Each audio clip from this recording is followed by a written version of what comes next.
எசாயா அதிகாரம் 57. இஸ்ரவேலின் சிலை வழிபாடு கண்டிக்கப்படல்.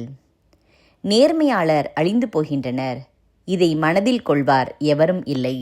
இறை பற்றுடையோர் எடுத்து கொள்ளப்படுகின்றனர், அதை கருத்தில் கொள்வார் எவரும் இல்லை. ஏனெனில் நேர்மையாளர் தீமையின் முன்னின்று எடுத்து கொள்ளப்படுகின்றனர், அவர்கள் அமைதிக்குள் சென்றடைகின்றனர்.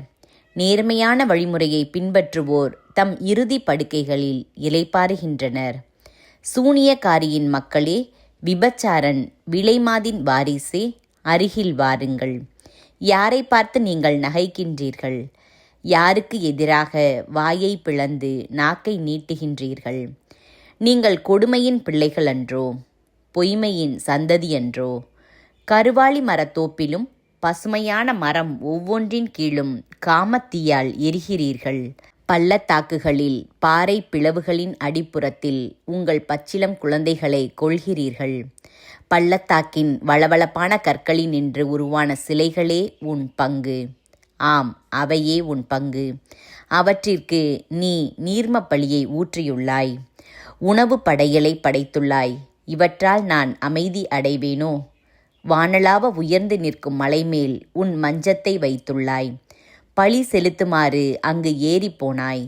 கதவுக்கும் கதவின் நிலைக்கும் பின்னால் உன் நினைவு குறியை வைத்தாய். என்னை விட்டுவிட்டு உன் மஞ்சத்தை திறந்தாய். ஏறி சென்று அதை விரிவாக்கினாய். நீ எவருடைய படுக்கையை விரும்பினாயோ அவர்களோடு ஓர் உடன்படிக்கை செய்து கொண்டாய். அவர்களின் திறந்த மேனியைக் கண்டாய். நீ எண்ணெயுடன் மோலோக்கிடம் சென்றாய். நறுமண பொருள்களை பெருக்கிக் கொண்டாய்.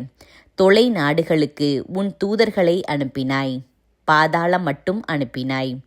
உன் வழிப்பயணம் தொலைவானதால் களைத்து போனாய். ஆயினும் இது வீண் என்று நீ சொல்லவில்லை. உன் கையில் புதியதோர் ஆற்றல் பெற்றாய், ஆதலால் நீ சோர்ந்து போகவில்லை. யாருக்கு நீ அஞ்சி நடுங்கினாய்? நீ என்னிடம் பொய் சொன்னாயே. நீ என்னை நினைவு கூறவில்லை. என்னை பற்றி உன் மனதில் எண்ணவும் இல்லை. வெகு காலமாய் நான் அமைதியாயிருந்ததால் அன்றோ நீ எனக்கு அஞ்சாதிருக்கின்றாய். உன் நேர்மையையும் செயல்களையும் எடுத்துரைப்பேன், அவை உனக்கு உதவா. நீ துணை வேண்டி குரல் எழுப்பும்போது நீ திரட்டிய சிலைகள் உன்னை விடுவிக்கட்டும். காற்று அவை அனைத்தையும் அடித்து கொண்டு போம். வெறும் மூச்சே அவற்றை ஊதி தள்ளிவிடும். என்னிடம் அடைக்கலம் புகுவோர் நாட்டை உரிமையாக்கிக் கொள்வர், என் திருமலையை உடைமையாய் பெறுவர். நலமும் துணையும் நல்கும் ஆண்டவர். அமையுங்கள், பாதையை அமையுங்கள், அதை தயார் செய்யுங்கள். என் மக்களின் வழியில் இருக்கும் தடையை அகற்றுங்கள் என்று கூறப்படும் உயர்ந்தவரும் உன்னதரும் காலம் கடந்து வாழ்பவரும் தூயவர் என்ற பெயரை கொண்டவரும் கூறுவது இதுவே. உயர்ந்த தூய இடத்தில் நான் உரைகின்றேன். நொறுங்கிய நலிந்த நெஞ்சத்தினரோடும் நான் வாழ்கின்றேன்.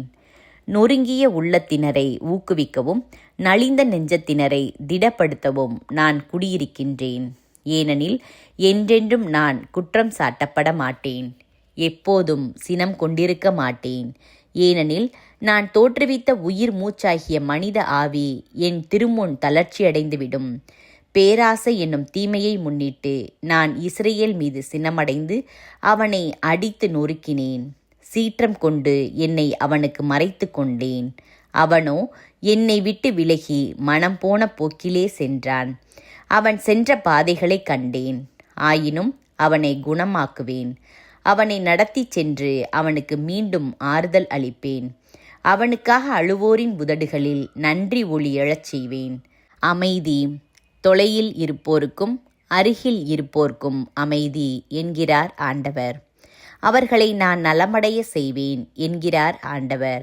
கொடியவரோ கொந்தளிக்கும் கடல் போல் இருக்கின்றனர். அந்த கடலால் அமைதியாய் இருக்க இயலாது. அதன் நீர்த்திரள்கள் சேற்றையும் சகதியையும் கிளறி விடுகின்றன. கொடியவர்களுக்கு அமைதியே இல்லை என்கிறார் என் கடவுள்.